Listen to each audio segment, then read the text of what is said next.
Halo teman-teman semua, balik lagi bareng aku Vilda untuk belajar listening. Nah, di video kali ini aku bakalan bahas ke trik yang berikutnya, yaitu trik sakti ke-9 tentang harapan atau wishes ya dalam bahasa Inggris.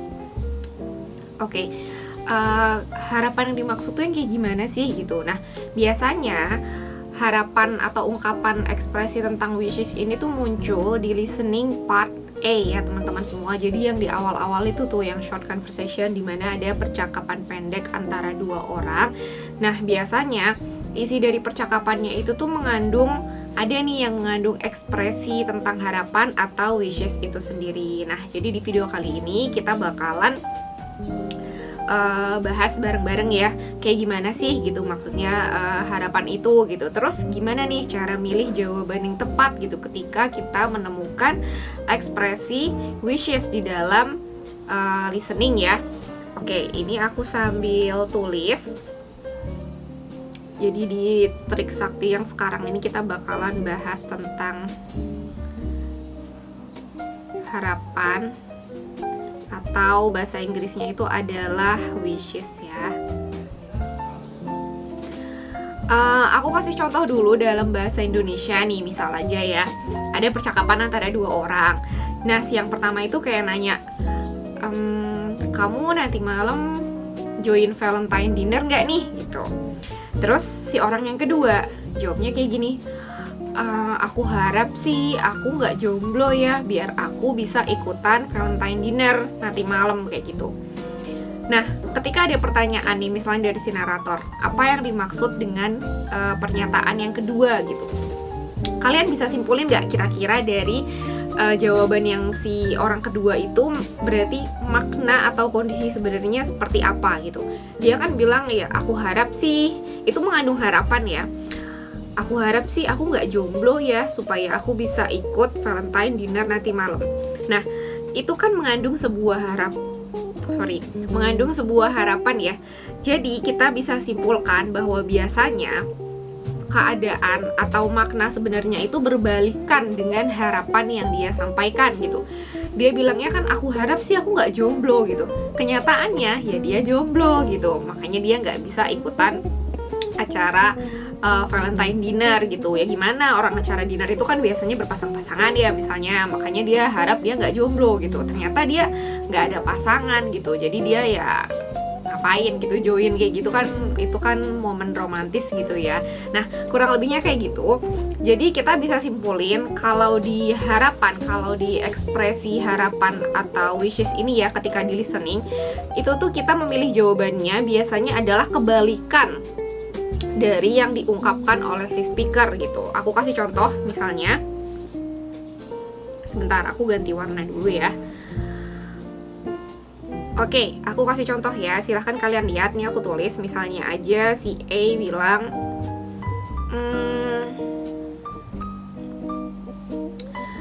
do you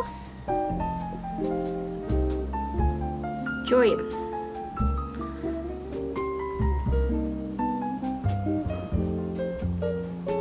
the summer camp tomorrow?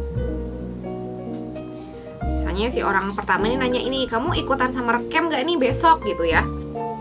Terus habis itu yang B jawab,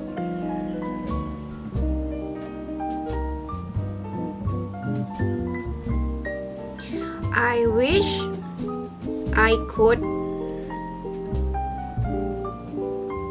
join, but I have to work. Nah, yang begini jawab, I wish I could join, but I have to work gitu. Ya, aku berharap sih aku bisa ikut, tapi aku kok harus berangkat kerja gitu. Nah, kesimpulannya kan berarti si harapan ini tuh hanyalah sebuah keinginan gitu loh. Tapi pada kenyataannya dia itu tidak bisa gitu. Nah, biasanya nanti itu naratornya ya nanyainnya tetap ya speaker yang kedua. Masih ingat kan ya? Kalau di part A biasanya yang ditanyakan itu adalah si speaker yang kedua atau si B ya kalau di sini. Jadi biasanya nanti narator itu nanyain what does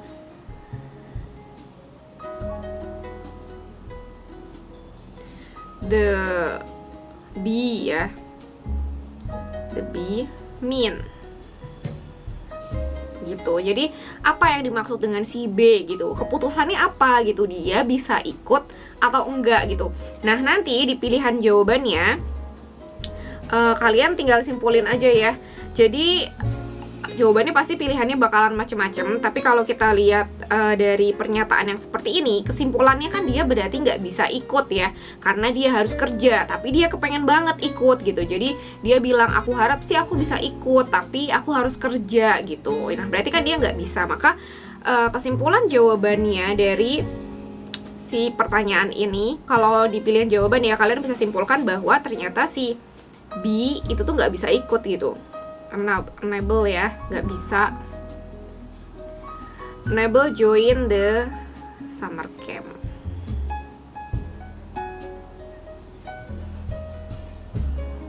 Nah kurang lebihnya kayak gitu ya teman-teman. Udah ada gambaran belum? Jadi tentang si ekspresi harapan atau wishes yang muncul di listening ini ya, kurang lebihnya jawabannya sebenarnya itu biasanya adalah kebalikan dari apa yang diucapkan oleh si speaker gitu. Jadi di mana kalimatnya itu kan mengandung harapan gitu ya. Saya berharap agar bla bla bla, saya berharap bisa ikut gitu. Nah ya realitanya dia itu nggak bisa gitu, makanya dia cuman berharap aja gitu, karena di sisi lain gitu dia mungkin ternyata nggak bisa ikut, dia mungkin nggak bisa karena kenapa kayak gitu. Nah itu kenapa sampai ada kalimat harapan gitu di dalam situ.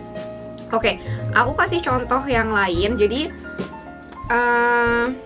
biasanya ini sih kebolak-balik gitu ya. Jadi biasanya di dalam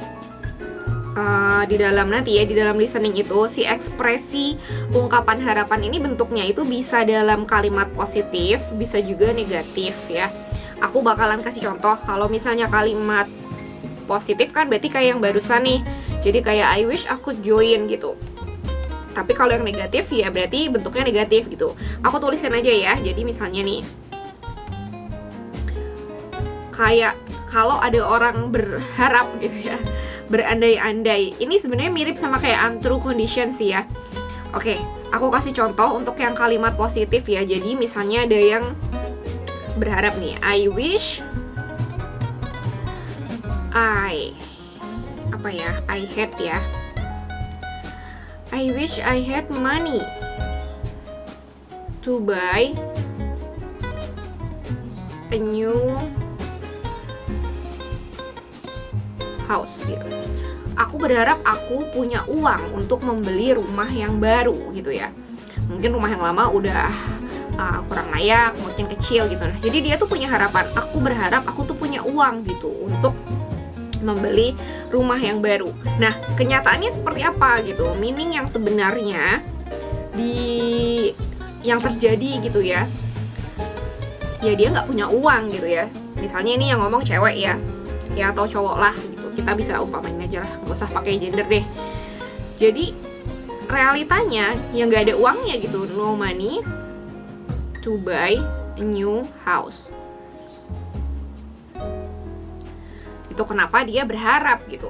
Kalau dia ternyata punya uang, ya nggak bakal ngomong kayak gitu ya nggak sih? Ya dia pasti udah beli rumahnya. Nah kurang lebih kayak gitu. Jadi ketika kalimatnya bentuknya positif, I wish I had money to buy a new house, misalnya kayak gitu ya. Nah itu kita bisa simpulkan bahwa realitanya itu tuh nggak ada uangnya gitu, no money to buy a new house gitu. Ya ibaratnya kalau misalnya uangnya ada ya nggak bakalan gitu ada kalimat keluar I wish I had money gitu, karena kalau dia udah punya uang ya pasti dia otomatis sudah beli rumahnya. Nah ini untuk yang bentuk positif ya. Ada juga yang bentuknya negatif. Itu juga biasanya kesimpulannya ya kebalikannya gitu. Kayak misalnya ya, I wish he didn't, misalnya he did not change the plan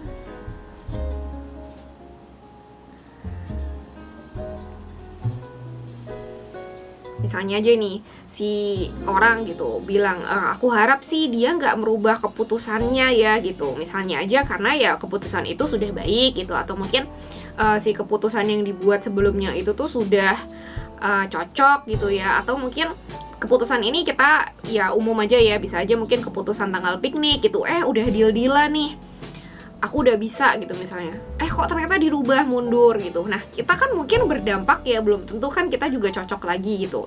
Ibarat kata keputusan tentang piknik ya, katakanlah seperti itu. Kita bisa bilang gitu, tadinya udah deal, kok ternyata malah jadinya mundur gitu. Nah mungkin kan dari segi preparation dan sebagainya, si orang lain itu kan terdampak ya. Si orang lain itu bisa bilang, I wish he didn't change the plan gitu. Aduh, aku harap sih dia malah gak ngerubah keputusannya gitu ya, karena ternyata setelah dirubah kok malah kita jadi gak bisa gitu. Nah ibarat kata seperti itu. Berarti ya kalau kita bilang, duh jangan deh, jangan dirubah gitu, aku harap dia gak ngerubah. Nah berarti di sini ada indikasi bahwa the plan change, ya kan? Ada indikasi bahwa dia itu merubah rencananya gitu. Nah ini ya untuk bentuk positif dan negatifnya. Jadi tinggal dibolak-balik aja sih. Kalian bisa simpulkan gitu ya, bisa simpulkan dulu makna dari kalimat harapannya itu seperti apa gitu. Nanti kalian bisa ya udah simpulin kira-kira berarti realitanya gimana sih gitu. Nah itu biasanya kebalikannya gitu. Kalau dia berharap, aku harap sih aku punya uang gitu, nah ternyata nggak punya uang gitu. Aku harap sih aku bisa ikut gitu, nah realitanya dia nggak bisa ikut gitu. Aku harap sih dia nggak berubah ya gitu, nah kenyataannya dia berubah gitu. Nah kurang lebihnya seperti itu ya. Jadi cuman di bolak-balik aja sih, ini semacam kayak untrue condition kayak gitu. Dan ini muncul ya di listening untuk yang part A. Jadi ada beberapa percakapan yang biasanya itu mengandung pernyataan atau ungkapan wishes ini ya, atau harapan ini. Jadi nanti kalian gak usah bingung-bingung lagi ketika kalian menemukan I wish bla bla bla kayak gitu ya. Nah itu ya tinggal kalian simpulin aja ya, realitanya itu biasanya berbalik dengan harapan yang dia sampaikan. Nah kayak gitu untuk kesimpulannya. Oke teman-teman semua, nah jadi cukup sekian untuk trik yang ke-9 kali ini tentang wishes atau harapan. Untuk latihan soalnya nanti aku bakalan provide di video terpisah, jadi pastikan kalian juga nonton videonya. Oke, aku akhiri aja ya, cukup sekian video kali ini. So see you on the next video.